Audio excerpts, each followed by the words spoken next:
Representatividade negra. Essa pauta precisa ser debatida em todos os espaços da sociedade, mas principalmente na política.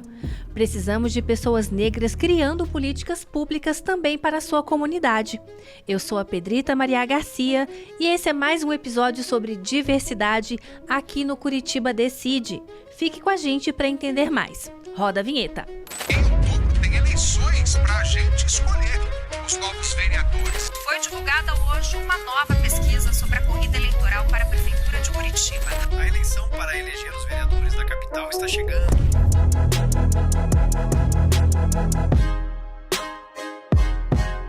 Alguns episódios anteriores, a gente trouxe um dado do portal 360 sobre racismo. Realizada em setembro de 2023, a entrevista mostra que 76% dos brasileiros dizem existir racismo no Brasil. Outros 14% consideram que não há preconceito contra negros e 10% nem quiseram falar sobre racismo. Apesar da alta taxa de reconhecimento de racismo no país, os que dizem ter preconceito contra negros são 36%. A maioria, 53%, considera não ter essa discriminação e 11% preferiram não responder. A gente vê que esses dados não são tão positivos. Na verdade, temos muito o que avançar aqui no nosso país. E para discutir todas essas questões, trouxemos aqui 3 convidados que têm muito a dizer e a acrescentar no nosso letramento racial. Eu quero chamar aqui para conversar com vocês, para se apresentarem, desculpe para vocês, a Lucimar Dias, que é pedagoga e pesquisadora lá da UFPR. Tudo bem, Lucimar? Tudo bem, Pedrita. Aqui do meu lado, a Fernanda Santiago, que é membro da Rede de Mulheres Negras do Paraná. Olá. E eu trago aqui também para vocês hoje o meu colega aqui da comunicação da Câmara, que é o Rodrigo Fonseca, jornalista e fotógrafo. Olá a todos. Bom, gente, eu queria começar com vocês agora, então, mostrando um VT que nós fizemos, para ilustrar a pertinência de discutir o tema de hoje aqui no nosso programa.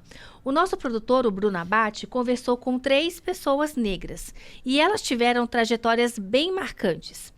Não vou dar spoiler e a gente vai assistir agora. Pode rodar o VT.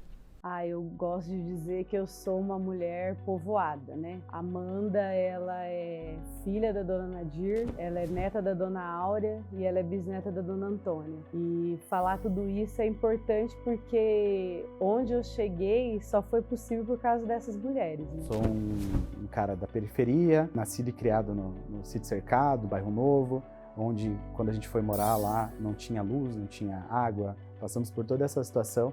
Então eu consegui hoje ser um advogado, que eu consigo atender as pessoas que me procuram por indicação e não conseguir trilhar o meu caminho para que as pessoas me reconheçam como um profissional qualificado. Bom, eu sou jornalista, sou assessora de imprensa, sou modelo, sou Miss Beleza do Paraná, represento hoje a beleza do meu estado, sou mãe também. Então, eu sou uma mulher que gesta um futuro, que sonha com um futuro melhor para minha filha, que tem hoje 4 anos de idade. A gente se descobre negro, porque as pessoas fazem isso com a gente. Então, eu estava trabalhando no começo da minha carreira, no cartório aqui na cidade de Curitiba, e existem os procedimentos que a gente tem que atender. Geralmente você envia os documentos por e-mail, faz os pedidos, o que você está fazendo ali naquele processo. Era um divórcio extrajudicial, uma coisa bem simples e bem comum. Parece que eles estavam tentando fazer uma confirmação se a minha carteirinha era válida. Todas, inclusive, já tem várias orientações nesse sentido, dizendo que os cartórios não podem exigir documentos a mais do que aquilo que existe. Só que o grande detalhe é que ali naquele momento existiam outros advogados brancos fazendo a mesma coisa que eu, e assim, a alegação deles é que havia um problema no sistema de confirmação da OAB. Alguns casos, assim como qualquer pessoa negra que more no Brasil ou em qualquer parte do mundo, acontece diariamente. Mas hoje eu vou me reservar o direito de não falar. Hoje eu quero falar sobre uma notícia que saiu semana passada. A Justiça Federal do Rio de Janeiro condenou uma mulher a 8 anos e 9 meses de prisão em regime fechado. É a maior pena de racismo que a gente tem notícia no Brasil. Então, a gente passa por isso todo dia. A Amanda hoje, ela é fruto de tudo isso. ela é fruto da luta dessas mulheres, ela é fruto de política pública, né? Então, eu fiz a universidade por meio de políticas públicas, eu fiz mestrado e doutorado por meio de políticas públicas, eu entrei no concurso de magistério superior aqui na UTF por meio de uma política pública. Eu sou a primeira professora cotista do departamento, né? Do DALIC, a primeira professora cotista racial, né? Cotista negra. E isso, para mim, é muito importante, porque eu sei que eu sou fruto da luta dos que vieram antes de mim. Ser negra no Brasil hoje é resistência para mim. Mas ser negro no Brasil é uma coisa muito difícil, mas é necessário. Ser negro no Brasil, ser negra no Brasil é matar um leão por dia. A gente precisa de pessoas negras ocupando todos os espaços de poder, né? Uma porque nós somos maioria nesse país, uma porque esse país também é nosso, e outra porque a partir do momento que nós temos pessoas negras ocupando esses espaços, nós temos também uma outra forma de organização sendo vista dentro desse país, né? Precisamos de pessoas negras em todos os cargos de gestões, né? Todos os cargos que ditam as leis, que fazem as leis. Precisamos de mais pessoas negras na política hoje e de mais pessoas negras na política engajadas com as causas da população negra. Eu acredito que não adianta, né, a gente colocar uma pessoa simplesmente por ela ser negra. Trazendo outra frase, né, de uma poeta negra, né, a Conceição Evaristo, que é assim: eles quiseram nos matar, mas a gente combinamos de não morrer, né? Bom, o vídeo que a gente rodou aqui tem mais ou menos 4 minutos e a gente vai colocar a versão estendida dele. Aliás, ela já está disponível aqui no nosso YouTube, então se você quiser ver a versão estendida com a íntegra da entrevista com os nossos 3 convidados, é só você assistir aqui no nosso canal. Agora eu quero começar o nosso bate-papo, né, aproveitando esse gancho da trajetória que esses 3 entrevistados nos trouxeram aqui. E o que é muito importante é que eles enfatizaram a necessidade de termos mais pessoas representadas nos diversos espaços, mas principalmente na política. E a gente está falando sobre eleições, né? Só para contextualizar as pessoas que não sabem, nós temos apenas 2 vereadores negros no universo de 38 cadeiras parlamentares na Câmara. Então, eu quero começar isso perguntando para vocês algumas coisas que a gente separou aqui no nosso roteiro. A gente vai começar o bate-papo falando sobre a história da trajetória negra na política, já usando esse gancho dos 2 vereadores negros para 38, né? Fizemos isso nos outros 2 episódios sobre diversidade. E a gente quer começar por aqui também.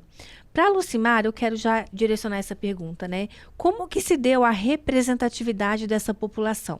Como que foi essa trajetória da população negra na política? Bem, as pessoas que antecederam, né, no vídeo que você nos mostrou, já disseram, essa trajetória se dá por luta, por resistência, né, por não aceitação de um lugar que a organização colonial nos quis colocar. Então, a gente costuma dizer que desde do território africano, e não apenas aqui no solo brasileiro, a população negra resiste a esse lugar de subalternização.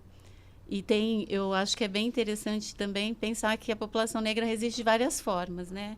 Resiste também com a sua cultura, com seus modos de pensar, de religiosidade. Então, não é só na luta, na briga, mas também nesses momentos de produção, de aquilombamento, que a gente chama, de estar juntos, que a gente processa esses momentos de resistência. Você consegue me citar alguns exemplos? Assim, você acabou de falar, por exemplo, do uso da cultura, de reforçar essa cultura africana mesmo. Assim. Sim, tem vários, né? Eu acho que o mais importante deles é a religiosidade, porque eu acho que essa espiritualidade segurou a população negra a pensar que ela não estava, né, sozinha nesse processo, existia uma ancestralidade, e isso garantiu à população negra resistir à dor, né, da escravização, que não foi fácil.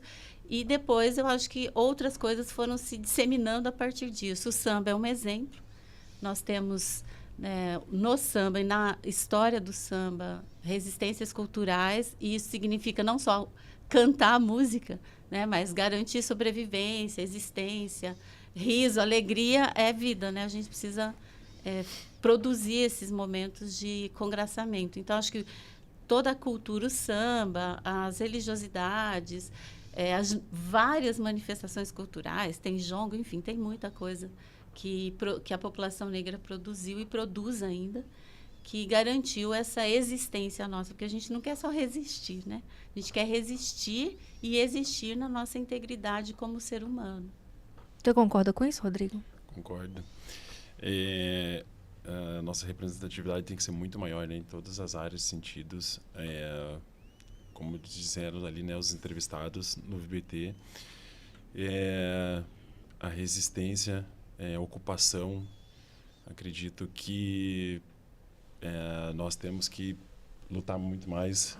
Eu vejo, assim, hoje em dia a sociedade, claro, o tema ele vem à tona, óbvio, né, quando acontece algum caso, mas é muito pouco, né? Como disse ela aqui agora, a gente precisa realmente justamente essa união, que eu acho que a representatividade vai ficar muito maior. Fernanda? Sim, eu concordo com vocês e penso que você já nos trouxe dados, né, Pedrita, de 38 vereadores brancos, apenas 2 negros, né? Então, a gente mais de 330 anos de Curitiba e ainda, né, os dados são evidentes. Então, e para que eles estivessem aqui, né, essa é uma novidade ter 2, porque teve muito tempo que não teve nenhum, né? Mas para que eles estivessem aqui, né, além do contexto familiar deles, que proporcionou isso acontecer, políticas públicas, né? Ali temos advogadas, o advogado, a professora, a jornalista, né, da entrevista. Então, eles já foram, né, uma geração de pessoas que puderam usufruir da lei de cotas, né? Então, pessoas que construíram essas políticas públicas antes, né? Lógico, tem o esforço da própria família, o esforço pessoal, mas haja esforço pessoal sem política pública, não tem como alterar uma realidade que não foi construída para incluir pessoas negras, né? É exatamente para retirar essas pessoas negras dos espaços de poder, né? Então, a professora Lucimar já falou, né, de diversos espaços, né, como os terreiros, as sociedades e clubes negros. Às vezes as pessoas desconhecem as histórias, né, mas a população negra, como a professora já disse, já desde a África, tem os seus próprios movimentos culturais e políticos, né? Mas também em período de escravidão, de colonização, a população negra também se mobilizou com irmandades negras religiosas, seja católicas ou no terreiro, as sociedades negras pró-libertação, abolição, né? A abolição não foi uma coisa dada, né? Foi uma coisa conquistada, lutada, né? Os próprios quilombos, né? Os territórios de liberdade, os quilombos são, né? Então, são pessoas que fogem, né, em período escravocrata e criam seu espaço de liberdade, né? Então, são vários exemplos que nós temos que estão todo dia aí e talvez às vezes a gente não perceba ou não veja com essa dimensão, né, de espaço político mesmo, de debate, de formação, de educação, para que a gente possa conseguir alcançar esses espaços de poder também. Lucimar, quando as questões de etnia, raça, cor, ancestralidade passaram a fazer parte dessa discussão toda que a gente começou a colocar aqui na mesa agora? A gente tem um exemplo de alguma personalidade que foi marcante nesse sentido, para que esse processo começasse a se desenvolver mais, né? Discutir um pouco mais a representatividade negra nos espaços? Sempre foi importante, né? A percepção da pessoa negra, da sua identidade, ela sempre existiu. Claro que tem dimensões diferentes. A gente, por exemplo, o movimento negro não chama movimento negro à toa, né? Essa constituição de identidade, ela também é um trabalho muito longo e muito árduo que a gente tem produzido, porque a forma como o racismo se estruturou no Brasil é para negar a questão da identidade. Então, inclusive isso a gente teve que trabalhar, né? Porque não é óbvio, a questão da cor da pele, ela não significa a identidade negra. Isso é construído, né? Porque Sim. a raça é uma invenção humana. Então, ser branco ou ser negro é uma invenção da humanidade. E o que significa ser negro, portanto, foi construído também pela população negra. Aí você me pergunta sobre exemplos, né? A gente tem essa referência de nomes, mas como a Amanda colocou ali, quando ela cita a mãe, a bisavó, nós temos inúmeras pessoas, né, não nominadas, que foram e são fundamentais, porque elas ainda estão nas periferias construindo essa sobrevivência, essa resistência da população negra, porque a população, em maioria, está na favela, está na comunidade, né, ainda está despropriada de justiça social. Então, tem inúmeras, e especialmente mulheres, não que os homens negros não estejam colaborando nessa luta, mas a gente sabe que tem uma história aí de mulheres negras e elas são anônimas. Mas a gente tem, né, para pensar na política, o nosso exemplo do Sul, que é a Antonieta de Barros, que pensa... Se hoje a gente acha que 2 pessoas na Câmara Municipal de Curitiba já é um avanço, o que significou Antonieta de Barros em Santa Catarina, sendo a primeira deputada estadual, né? A gente tem a Teodosina de São Paulo também, que foi a primeira vereadora e depois a primeira deputada estadual. A Benedita da Silva, que ainda está na política, a primeira senadora em 94, parece que, né, foi ontem, para mostrar que apesar, né, de estarmos aqui há tanto tempo, estarmos como população negra há tanto tempo, construindo as riquezas da sociedade brasileira, a distribuição não tem sido feita, inclusive do ponto de vista político. Nós ainda não assumimos as cadeiras que nos são devidas. Menos de 1% da população negra ocupa algum lugar no parlamento, seja Câmara, seja... Assembleia e governo Congresso. federal. Então, é muito pouco, né? Menos de 1%. E isso mostra que a gente tem uma história de luta, tem muitos exemplos de pessoas que estão fazendo história nesse processo, mas é preciso ainda que as pessoas brancas votem em pessoas negras. Porque não é a população negra que tem que eleger só seus representantes. As pessoas brancas têm que se sentir representadas por pessoas negras. Isso é que vai fazer mudar essa roda, senão vai ficar, de novo, né, nós tendo que nos elegermos. E a gente vai levar mais 500 anos para ter 4 pessoas na Câmara Municipal de Curitiba. Então, a gente está esperando as pessoas brancas se posicionarem como antirracistas e elegerem pessoas negras, porque capacidade tem muitas aí demonstrando. A gente percebe que há avanços, mas o avanço ele ainda é muito moroso, ele é muito devagar se comparado aonde a gente já poderia estar em 2024, né? Em se tratando dessa representatividade. Agora, eu queria perguntar para o Rodrigo da experiência dele no mercado de trabalho, até para que a gente possa contextualizar um pouco, né? Fazer essas comparações. A gente está falando do ambiente político, mas a gente também tem que falar das outras esferas, né? De representatividade. Quais que são os desafios mais marcantes para você, de acordo com a sua experiência hoje, né? Se você acha que hoje, por exemplo, as pessoas conseguem chegar mais ainda nas universidades, sair da universidade e já ocupar uma vaga no mercado de trabalho? Não, é muito difícil, né? Vou falar por experiência própria. Também vim de políticas públicas. Estudei minha vida toda em colégio público. Sou cotista, né? Entrei na universidade graças a uma bolsa, mas assim, o esforço é muito grande. O mercado, né? Ele é muito difícil ainda, sem dúvida nenhuma. Experiência, a minha experiência, assim, eu tive, como a professora falou, né, a minha família, na verdade, veio todo do Nordeste, minha mãe negra, foi assim, o anonimato, né?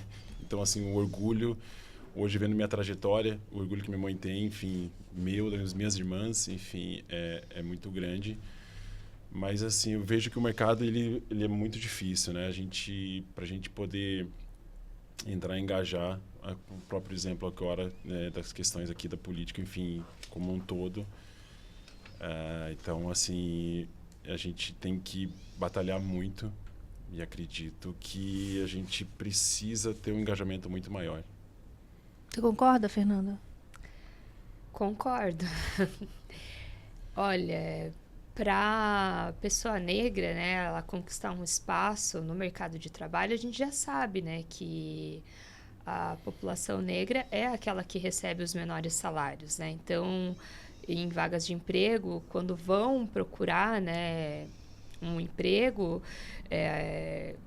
né, por muito tempo, inclusive, isso estava em jornais, descrito assim, né? Procura-se pessoa de boa aparência. Essa boa aparência, leia-se, né? Pessoas não negras, pessoas brancas, né? Então, como o próprio advogado ali falou, né? Que ele teve que comprovar, primeiro de tudo, que ele era um advogado para ele poder entrar no espaço de trabalho dele. Ou seja, as pessoas não pensam que um homem negro pode ser advogado. Então, é como se tivesse menos credibilidade o nosso trabalho, né? Então, o fato de nós sermos negros, né, faz isso que a professora Lucimar também falou, né? A cultura em que nós vivemos é que cria essa diferenciação racial, né? Porque se ele é advogado, ele é formado, por que ele é menos capaz? O que está dizendo que ele é menos capaz? As pessoas nem viram a dimensão do trabalho dele. Foi ele chegar, a cor da pele dele já estava informando, eita, essa pessoa, será que ele é mesmo? Né? Então, é esse tipo de coisa que ainda vai demorar muito eu acredito ainda que vai demorar muito para se quebrar, né? Porque enquanto a gente não tiver um grande número de pessoas negras nesses espaços, as pessoas não negras não vão estar acostumadas com a nossa capacidade, né? As pessoas não negras não estão acostumadas a nos ver nesses espaços. E, inclusive, pessoas negras também não estão acostumadas a estar nesses espaços. Então, eu acho que tudo isso tá precisando avançar ainda, sabe? Como que a Rede de Mulheres Negras, ela atua nessa questão, assim?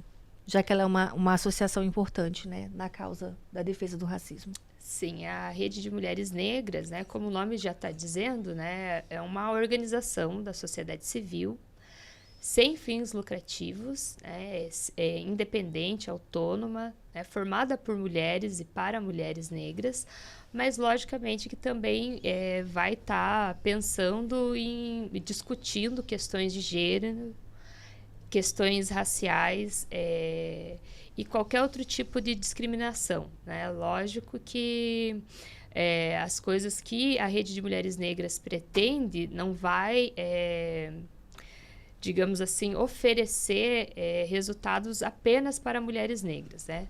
Não significa isso. Então, por exemplo, né, a Rede de Mulheres Negras, ela atua até mesmo em espaços deliberativos, como os conselhos municipais, estaduais, né, Conselho Municipal de Saúde, de Educação, enfim. Mas também organiza cursos, né? Por exemplo, a Lei 10.639, desde 2003, está em vigência, né, ou deveria estar, para obrigatoriedade do ensino de história e cultura afro-brasileira e africana nas escolas.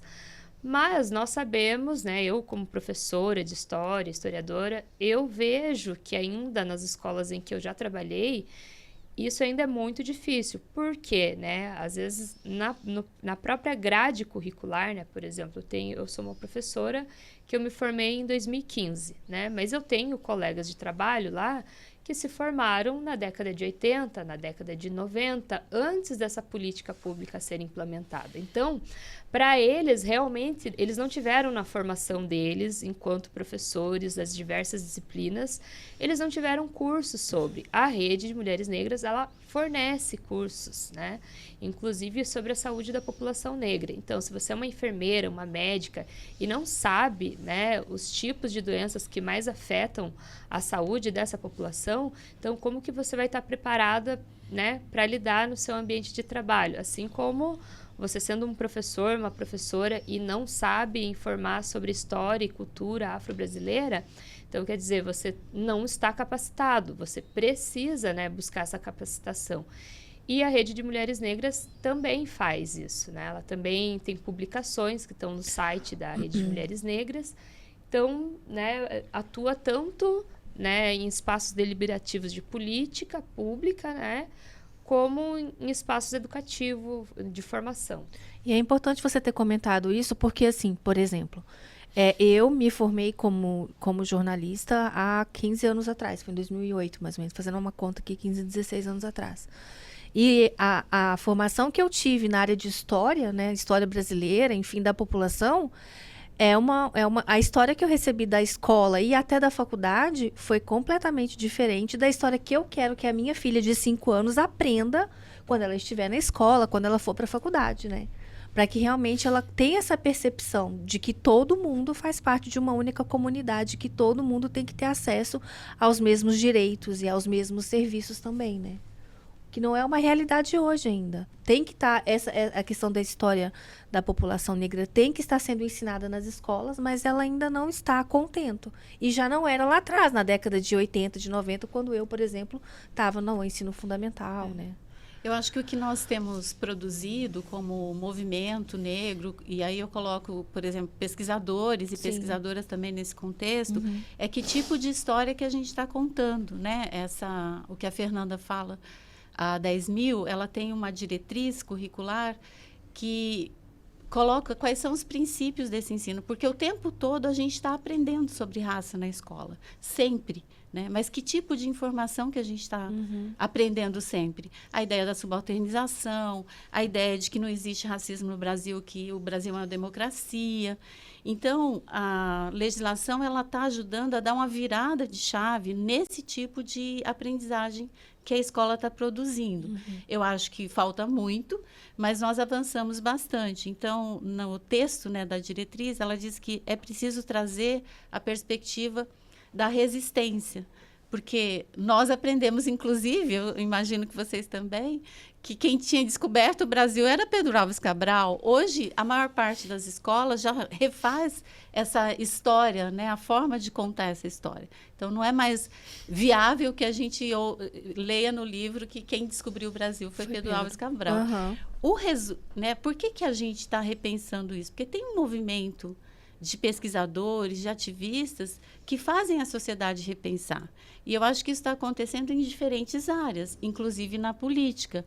Eu tenho brincado com meu filho que na propaganda não existe mais racismo. A gente tem visto na televisão negros e negras fazendo propaganda de quase tudo. Isso não era uma realidade nos anos 90. Não, longe, com certeza não, longe né? Disso. Como que era nos anos 90? Longe. No máximo, você tinha o que a gente chama hoje de totem, né? Que eram 5 pessoas brancas e uma negra ali para dizer que a sociedade não era racista. Então, acho que a gente tem visto mudanças acontecerem muito importantes e essas mudanças são produzidas por um novo jeito de pensar a escola, mas também de pensar a sociedade como um todo. Por isso que eu acho que é inadmissível pensar a política hoje sem pensar pessoas negras fazendo política. Vamos lá, Rodrigo. Não, concordo. Na verdade, assim, tem que ter uma representatividade muito maior, né? A gente parar para pensar, né? A professora comentou, né? A primeira, né? Primeira mulher negra, primeiro homem negro, enfim, representando na política. O engajamento tem que ser muito maior. E é isso, acho que a gente tem que pensar numa forma de a gente construir isso, as melhores ideias, enfim, e desenvolver que a gente possa ter um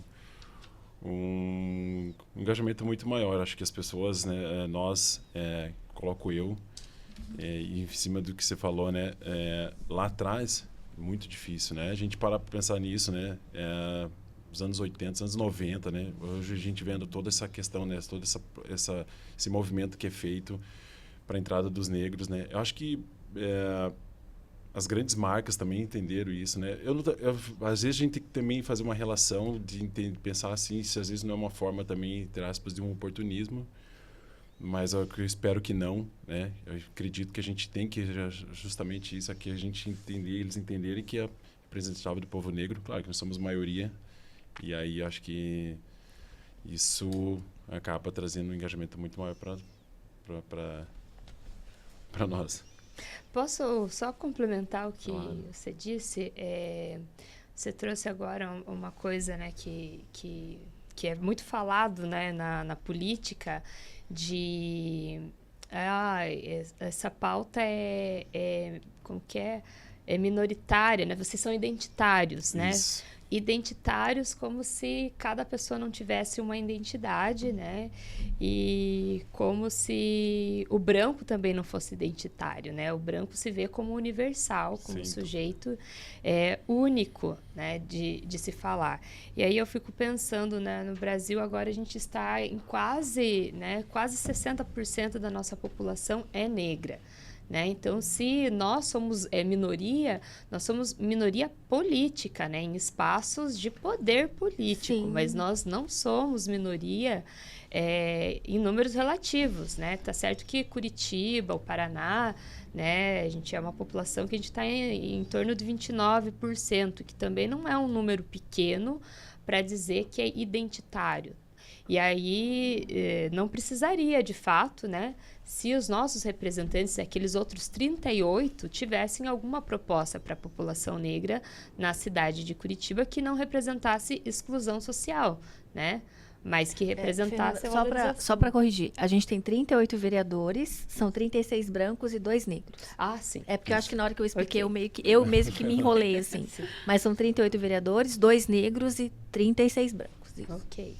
E aí eu fico pensando, né, então, se são esses 36 brancos, 2 negros, então, se há uma população em Curitiba, todos eles deveriam ter uma proposta para essa população, e não só os vereadores negros estarem se preocupando com essa pauta, né? A representatividade também tem que ser vista desse ponto, né? Porque eu não vejo, infelizmente, eu realmente não vejo desses outros candidatos, né, proposta para a população negra. Sim.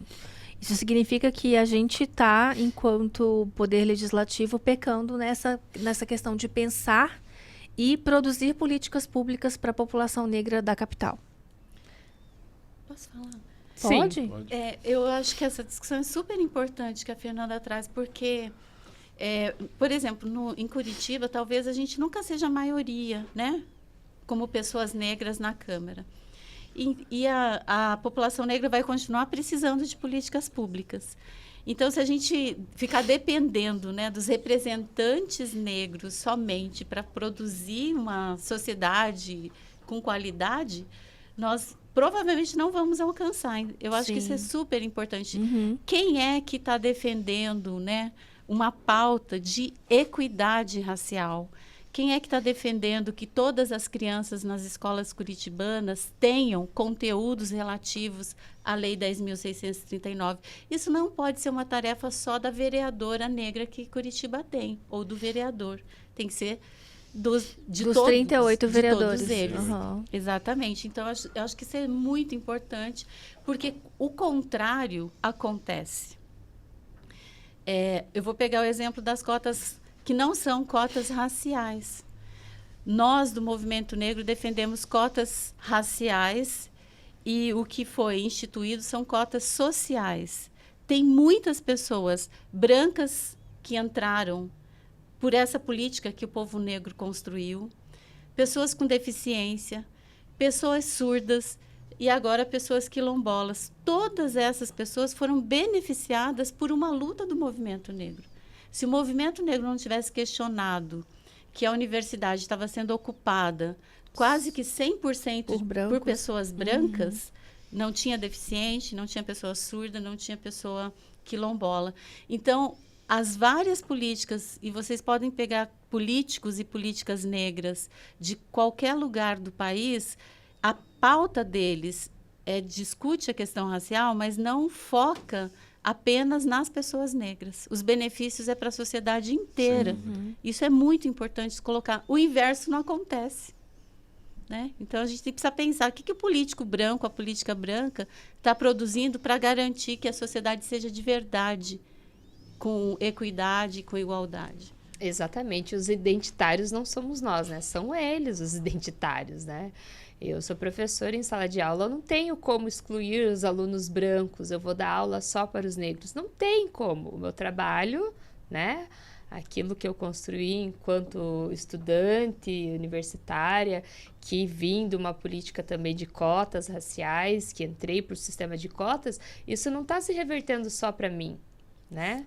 Eu estou em sala de aula, eu trabalho com pessoas brancas e negras e alunos brancos e negros, eu não estou construindo algo que é só para os negros, né? Então, eu não consigo entender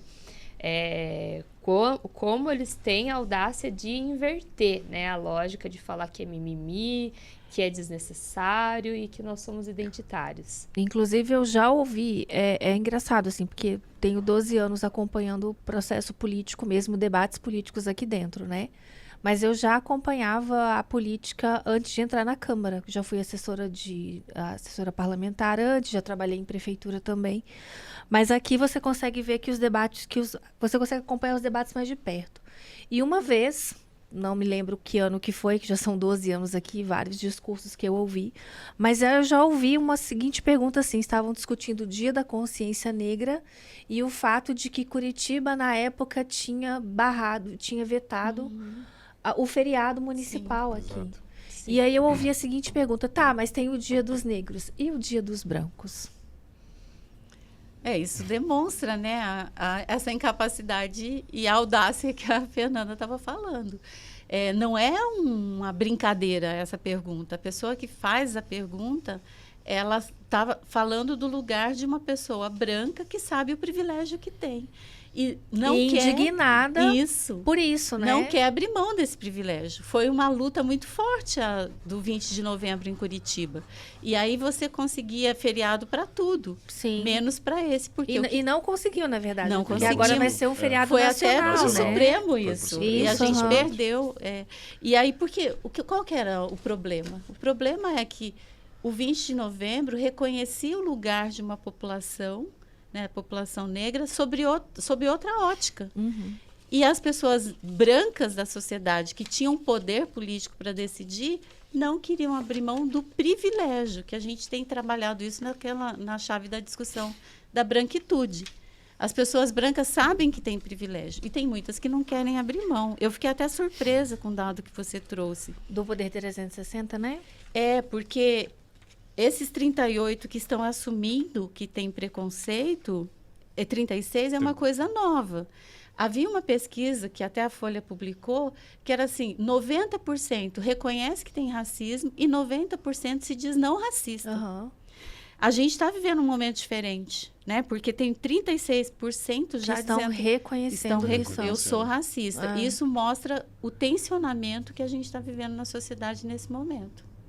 Eu achei bem provocador esse dado. As pessoas não têm mais vergonha, né, de se assumir racista, né, porque tinha uma coisa assim da moral, né, ser politicamente correto, né, eu sei que o racismo é uma coisa ruim, agora é crime, não só uma coisa ruim, mas crime, pessoas estão sendo presas ou pagando algum tipo de multa, alguma detenção. Então, eu fico pensando assim, né, um dos argumentos que foi utilizado, né, do 20 de novembro não ser feriado aqui em Curitiba antes, né, que acho que a ação foi movida pela ACP, né, Associação Comercial do Paraná. Isso, exato. A Associação Comercial Eu já estava do Paraná, aqui na época. Uhum.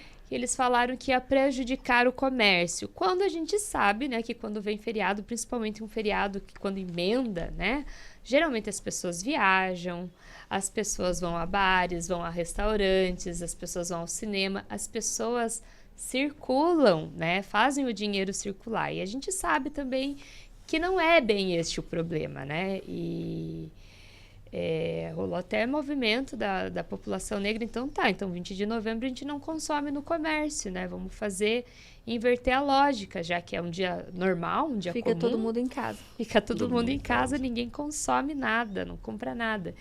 Então, a gente vê que todos os outros dias, né, essas pessoas brancas, elas não passam por esse processo de exclusão, né, de chegar no seu ambiente de trabalho e ter que justificar o que você está fazendo lá. Eu já passei por algo semelhante, né, de ir num arquivo, né, inclusive aqui no Arquivo Público do Paraná, e, né, chegar lá e a atendente olhar para mim e fazer assim, né, e o que você quer aqui, né? Tipo assim, eu tive que preencher uma ficha primeiro, eu falei com ela, expliquei o que eu estava procurando, aí ela veio, incrédula, me deu uma ficha para eu preencher tudo o que eu precisava, qual que era a finalidade da minha pesquisa. Eu nem sabia se teria o documento que eu estava procurando. Eu tive que passar por todo esse processo burocrático para depois ela entender que realmente eu sou uma pesquisadora, que eu não estava ali, sei lá por que ela achava que eu estava ali, né? Então, não deve ser comum, ela não deve estar acostumada a ver historiadoras, pesquisadores negros e negras entrando no arquivo. Naquele espaço. Exato. Aproveitando o gancho da Fernanda, Rodrigo, você já passou por algum tipo de situação semelhante? Então, eu ia até comentar sobre isso. Acho que é, assim, entre aspas, algo mais simples, né? Mas, por exemplo, quando eu vou realizar algum trabalho, eu preciso levar meu equipamento, né? Sim. E dependendo do edifício, do local que eu vou fazer o trabalho, eu sou voltado a entrar pelo elevador de serviço. E assim, e já cheguei a alguns lugares que aonde eu vou fazer o trabalho, a pessoa chega a brigar, fala assim, não, ele não vai pelo elevador de serviço, ele vai subir pelo elevador social. Assim, e isso acontece assim semanalmente e não deveria se tornar um hábito, né? Mas eu já cheguei a brigar por isso e continuo brigando porque assim não interfere em nada, é algo que, sabe, não é porque assim, e outra, meu equipamento é uma mochila. Eu não levo uma mochila e assim, sabe? E, não, você tem que ir pelo elevador social porque você não tem nada a ver. E é muito difícil, mas assim, eu continuo brigando por isso e eu bato o pé. Se eu bato o pé e falo, não vou subir. Se eu não for pelo elevador social, como qualquer outra pessoa, eu não vou subir. E aí acaba tendo um conflito e é muito complicado, né? Mas acredito que assim, a gente tem que ser uma luta muito diária que deveria não existir, né? E como que você passa toda essa percepção que você tem, essa consciência para os seus filhos hoje? Você consegue ter uma conversa ali até para que você possa nos ensinar também, né? Eu tenho uma filha de 5 anos, seus filhos têm 10 já, 10 né? Anos. 10 anos. Como que você consegue passar, se por acaso eles passarem por algum tipo de situação parecida com a sua, como que você falaria para eles hoje? Assim, a nossa educação em casa é voltada muito para respeito em todos os sentidos, né? Uhum. Eu tento educá-las da melhor forma possível, no sentido que somos todos iguais, independente se é homem, mulher, enfim, qualquer outro gênero. Eu falo para eles que, acima de tudo, tem que ter um respeito pelo ser humano em si. A minha esposa, né? Minha esposa é branca e, enfim, ela entende isso da melhor forma possível. Eu falo para eles que a gente tem que tomar muito cuidado, né? E eu acredito que eu estou fazendo um papel bem importante na vida deles. Lucimar, voltando agora um pouquinho para o nosso assunto aqui, que é a questão da representatividade, nessa questão, falando sobre as mudanças culturais que têm acontecido, né? E também educacionais. A gente sabe que tudo que vem desse tipo de mudança, muito mais cedo, pode ser que dê um resultado mais para frente. Você consegue enxergar que a gente vai ter uma grande mudança nos próximos anos dentro dos parlamentos hoje? Pensando assim, até que você tinha trazido você trouxe um dado, né? Acho que 1%. Menos de 1%. Menos de 1%, temos menos de 1% de representatividade negra nos parlamentos. É possível que a partir de debates como que a gente está fazendo hoje, esse número salte positivamente mais para frente, de forma mais célere? Como a sagitariana, otimista, e como professora, né? Eu falo que o professor tem que acreditar na mudança, né? Na possibilidade. Eu acho que é possível. Eu acho que nós estamos vivendo um momento muito difícil, politicamente, sabe? Um momento muito tenso, em que, ao mesmo tempo que nós percebemos mudanças importantes acontecendo, acho que esse debate aqui numa Câmara Municipal de Curitiba já demonstra. Então, a gente está vivendo essa mudança, mas o tensionamento também ele está crescendo, e as pessoas que querem continuar mantendo o seu privilégio, elas estão muito fortes também. E a internet ajuda um pouco nisso, né? Você acha que... Acho que a internet ajuda mais, né? Porque o ódio é uma coisa incrível, mas o ódio impulsiona, né? Eu sempre sinto uma dor quando eu penso por como ser humanos nós produzimos que o ódio impulsiona mais do que o amor. Mas, enfim, eu acho que é possível, especialmente por uma questão que a Fernanda falou antes, que nós não estamos contando com a boa vontade das pessoas, a gente está contando com políticas públicas. Então, cada vez mais, as políticas públicas nos asseguram esse lugar de igualdade. Então, por que as cotas são importantes? Ela é uma política, ela está sustentada numa legislação. É afirmativa, É né? afirmativa. Tá, então. Infelizmente, nós tivemos uma anistia aí dos partidos políticos em relação às candidaturas negras, porque nós tivemos um impulso grande na eleição passada, gerada por eu vou pôr entre aspas, mas uma rebelião de mulheres, né, depois da morte da Marielle Franco. Então, nós elegemos muitas mulheres negras que responderam à violência sofrida por aquela vereadora.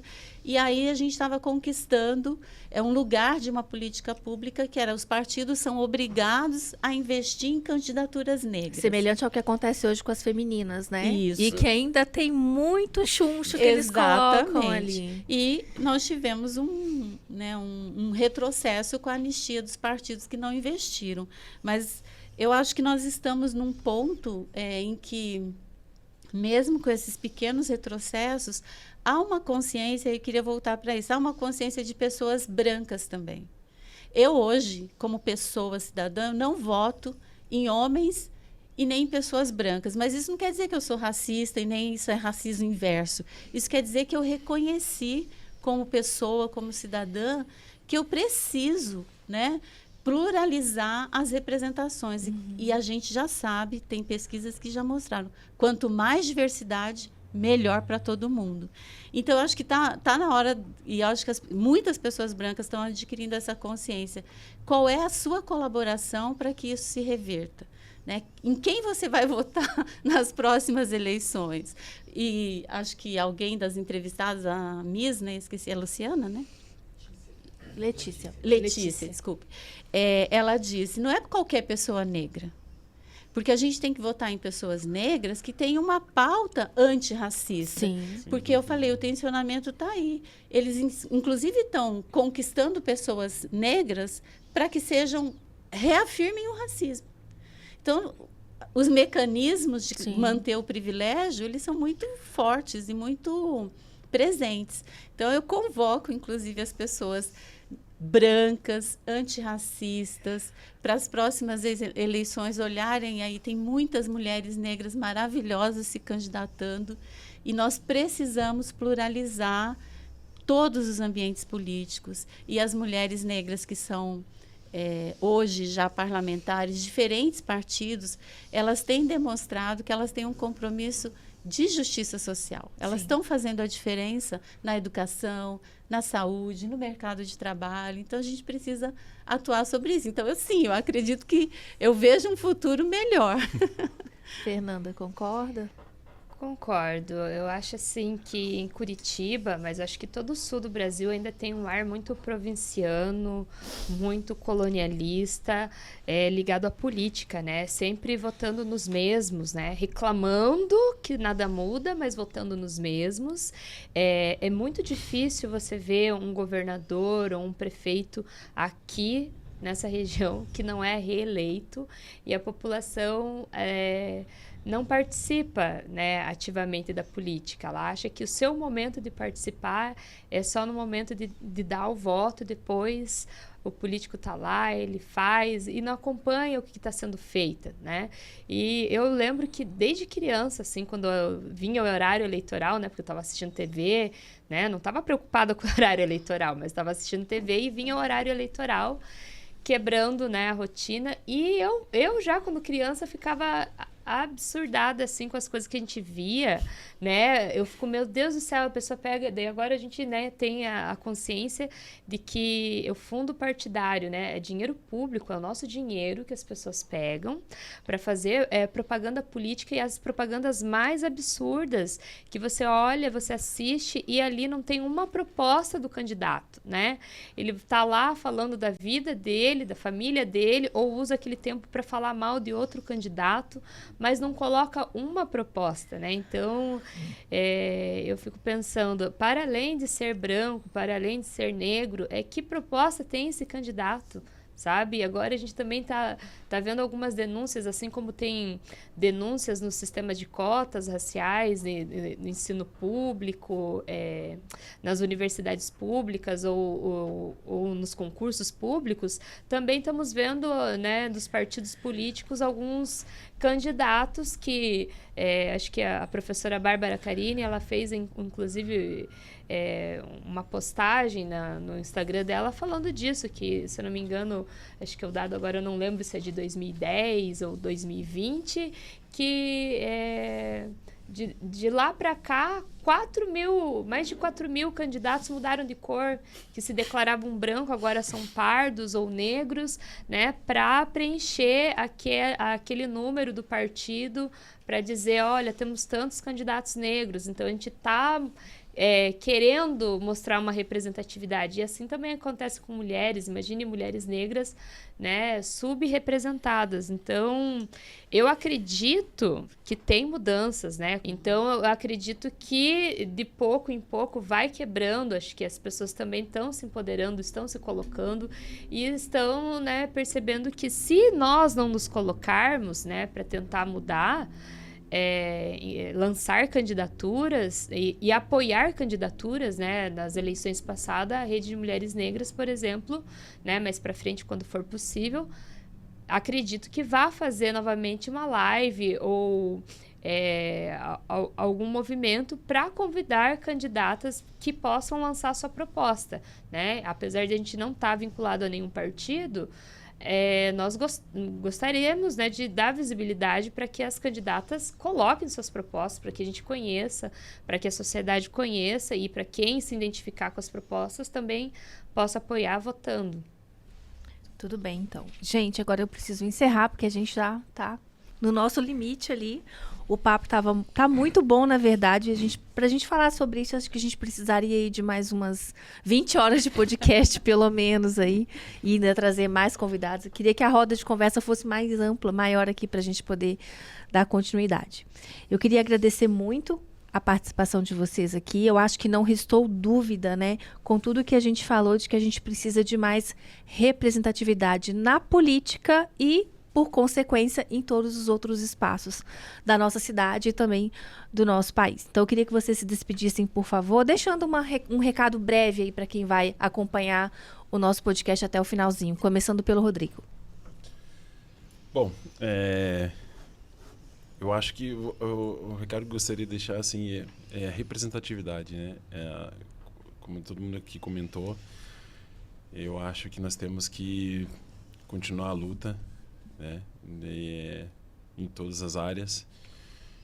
Um recado super importante nas próximas eleições, independente se o seu candidato é branco ou negro, mas é justamente como elas estavam mencionando, acho que a gente tem que pensar justamente na sua proposta, né, voltada para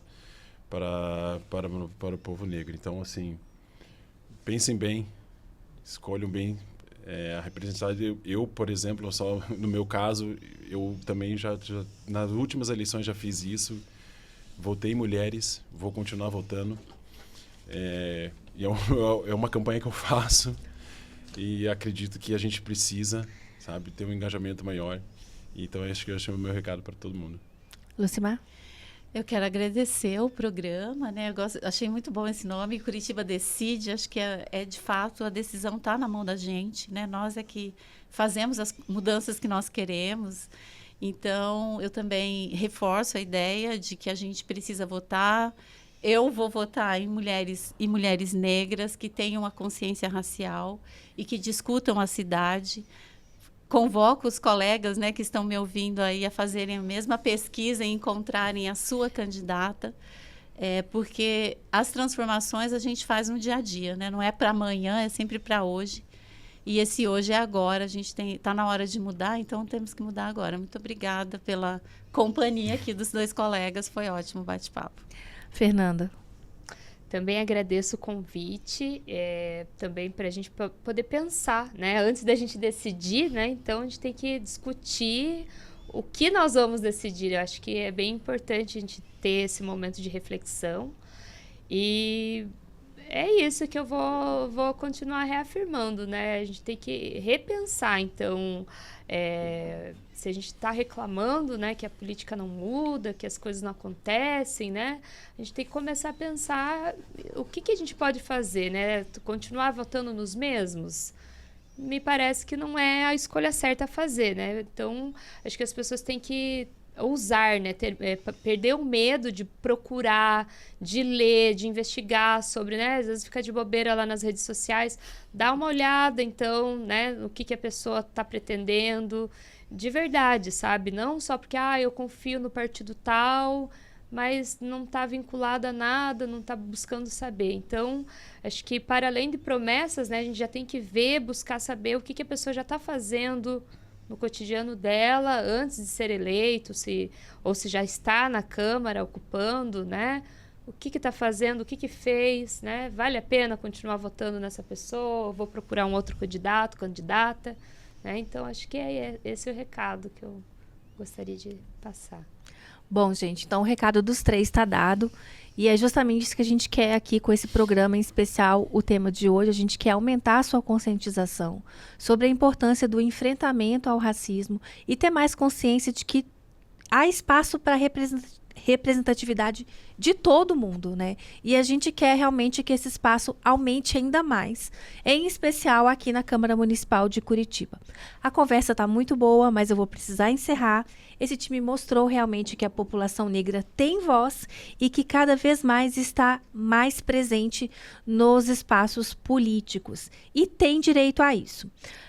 Eu queria convidar você, então, para acompanhar os próximos episódios, né? Nós vamos dar mais enfoque agora para tudo que gira em torno da legislação eleitoral. Então, segue a gente, curte lá o nosso canal aqui no YouTube, compartilhe esse vídeo, espalhe para mais pessoas. A gente ainda vai ter mais 3 episódios até o final dessa temporada do Curitiba Decide. E eu espero você. Até lá! Tem eleições para a gente escolher os novos vereadores. Foi divulgada hoje uma nova pesquisa sobre a corrida eleitoral para a Prefeitura de Curitiba. A eleição para eleger os vereadores da capital está chegando.